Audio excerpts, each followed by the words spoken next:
Homeschool Moms. It's Kim and Jenny here again today for a new episode of the Homeschool Well podcast. Hello, welcome. And it is July, about the third week, right, Jen? And I'm sorry I missed last week. I'm back with you today. Yay. We're going to talk more about testing. Yay. I'm so excited to be back. Thank you. Yes, we are happy to have you back. It's much more fun with you here. Yeah, it's fun together. We need each other. Yes. We're better together. We are. All the things. So in July, we've been talking about testing.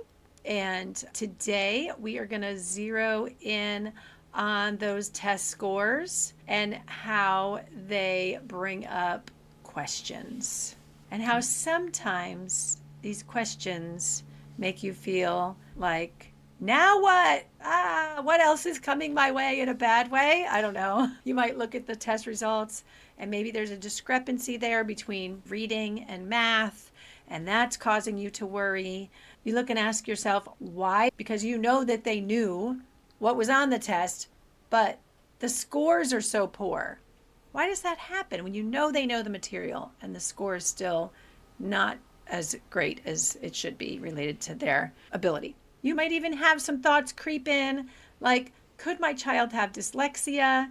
Is this ADHD? Is this anxiety? Why am I so worried? Like, what is the diagnosis here? So many parents either ignore these concerns and just think, this is just, the enemy trying to get me down, which it's not great to ignore if you see some of these discrepancies in the test scores, or you have these, we call it like mom's intuition sometimes thoughts. But it's also not great to immediately jump into a diagnosis from one test score. Neither extreme is helpful. And today we're going to give you some clarity on the proper way to handle these questions that come up, a way to handle these questions that will be better problem solving for you and for your kids, and not just panic or pushing them under the rug and ignoring them. Yeah, sometimes when we take these tests, they just make us have more questions, but we don't need to immediately jump to a diagnosis. Like, just because your kid scored this way one time on one test, we don't need to freak out. A standardized test is just a screening tool. It is not a diagnosis. Sometimes the results just reveal a skill gap, and other times they suggest it's worth gathering more information. The goal isn't to label your child. The goal is to understand how they learn so you can support them well. And we want to encourage you with some scripture from John 14:27. Peace I leave with you. My peace I give you. I do not give to you as the world gives. Do not let your hearts be troubled, and do not be afraid. It's just a test score. Just take heart, have peace, and we'll tell you some practical tips for what to do next. I would just like to say that scripture can just cover over so many scenarios in my world right now. Yes. But also something as insignificant, I don't know, it's a test score. It's not that big of a deal. Right. And the enemy does want to make us get all worked up and negative, or, like I said, ignore it. But Jesus obviously has better plans for us in this scripture. Don't be troubled. Don't be afraid. Let's meet it head on with some empowering help. We want to give you some practical tips, maybe some scenarios that can kind of walk you through what you might do with these test scores. So if reading is significantly lower than other subjects, maybe consider getting a structured reading evaluation. Maybe there is something going on if your reading scores are consistently lower all the time than everything else. Or maybe you just know that your kid's a little behind. You know your kid best. You can look more closely at phonics, decoding, fluency, comprehension. There's different little mini tests that you can give that test just those. And you can see, where is the weakness, or where is my child breaking down in their reading? Which specific spot is that happening in? You work with your child every day. Just gather information, make notes, write stuff down from when you hear them reading, not just test scores, but just making observations and kind of thinking, what are they doing well when they read, and what are they having a little bit of a struggle with, and jotting some of those down. Those can help you too figure out what to do next for help. If math is much lower than everything else, there may be some foundational skills that are lacking that they need to fill in some gaps here. Like we notice a lot of kids don't know their times tables very well, and that ends up Yes. severely impacting everything that comes after that. Fractions and finding the least common denominator and greatest common factor, all those things, you have to have a good understanding of skip counting and multiples to be able to do those. So maybe they have a gap somewhere. And you can also look for patterns. Like sometimes a child may just have an error in something they're doing when they're dividing, when they're going through the long division process, or maybe they have some kind of confusion on how to do regrouping when they're subtracting big numbers. Or maybe they're not sure what to do when they come to a word problem, or there's certain concepts that they really have a hard time with.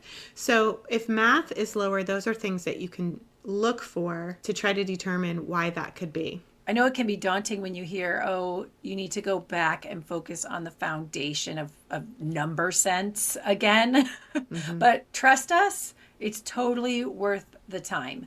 And I have non-examples of that in our math world with my kids. And I wish I would have done that. I wish I would have gone back and really reworked their ability to just have solid number sense, moving numbers around mentally, whether it's multiplication being repeated addition or division being repeated subtraction, just really being able to bolster up that foundation of basics. Because once they get into pre-algebra things, that's it. Forget it. Right. You're done. Some kids go into pre-algebra, in 7th or 8th grade. So if your kiddo is in elementary school, take the time to go back and strengthen their number sense if that is a problem for math. That's my big math rant. Yes. And actually, I want to add that I just heard the other day, I was watching some reel on Instagram. Apparently I follow this math teacher, but he's so good. He's talking about equivalency. Like your kid needs to know that 1/2 is 0.5, is 50 over 100, is 4 over 8, is 18 over 36, is 50%. Yes. I don't know if I already said percent, but they need to be able to know that is all 1/2. And they need to be able to move across zeros. Like 4/10 is the same as 40 hundredths. I don't think about it in my head. Yeah. But, and take away zeros and know that means the same thing. You can drill down to it being the same thing. You know what I mean? Yes. And that all starts, though, with basic number sense. Correct. And so don't be daunted. Don't be afraid to stop what you're doing and go back and focus on strengthening basic number sense if that is a problem. It's going to be valuable time that you spent doing that. You're never going to waste time doing that. Agreed. Yeah. Okay, so if scores are uneven across all subjects, pay attention to learning differences. So this is a kiddo that might be processing in all areas differently. Consider maybe there might be some attention issues and their ability to focus or their lack of focus. That might have something to do with the time of day or food that they're eating or sleep that they're not getting or, things like that.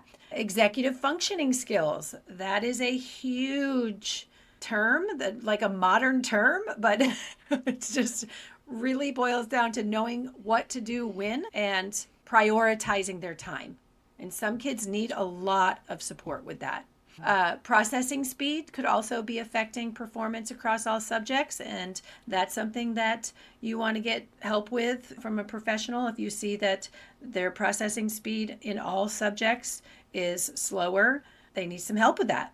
You need help with that, And Jenny mentioned this earlier, but this is worth repeating, is keeping notes over time rather than drawing conclusions from this one test score. So especially across all subjects, this is what teachers do. It's narrative. This is what teachers do when they're like staffing a child into the maybe special ed, right? They're taking anecdotal references. So like Jenny noted before, if you notice during reading, let's say they can't keep track of where the words are on the page, and you see that consistently, write that down. There's one solution I can think of, right? Is that they might need a little pointer or some kind of index card or ruler to keep their place on the page, but it also could be something related to vision issues. But you're never going to remember all this stuff that happens, especially if you have more than one kiddo that has issues. So you need like a notebook and a pen that works, right? Just keep it near you so that you can be able to write down the observations, keep these anecdotal references, because these are much more powerful and telling about a child's weaknesses and strengths than just one test score. And lastly, if you notice that scores are consistently low over time, or you've been taking notes like Kim was talking about, and you're noticing that just over time they're not making a lot of progress, it may be appropriate to explore additional evaluations, such as comprehensive academic achievement testing, which we offer, psychoeducational testing from a school psychologist. You might also explore reading specific assessments like a dyslexia screening or a different type of specific testing that scores phonics or comprehension or any of those. Vision or hearing screening, like Kim was talking about earlier. Maybe they're not hearing things correctly or seeing them correctly. And also a consultation with your pediatrician. Ask them about other kinds of issues or any other qualified professional when developmental concerns arise and you're noticing patterns of behavior in their learning struggles. And just remember, one test is never going to give you every answer. Just think of it as the beginning of a conversation, not the final word. The goal is not to collect test scores. The goal is to gather the information about your child to make wise decisions. And yes, you cannot do that with just test scores. And if all of this creates in you lots of anxiety, we are here to help you. If you need testing for your kiddo, we have it. And if you know that you need help deciphering your test scores, and maybe you already have some observational notes, we have our online community where we offer support for lots of homeschool moms just like you. We want to help you live out your homeschool dreams. Go to thehomeschoolwell.com, click on Join Now, and find all the details for that. And we hope to see you around the well very soon. Thanks for listening today, and tune in next week for another new episode. Have a great week. Bye-bye. Bye.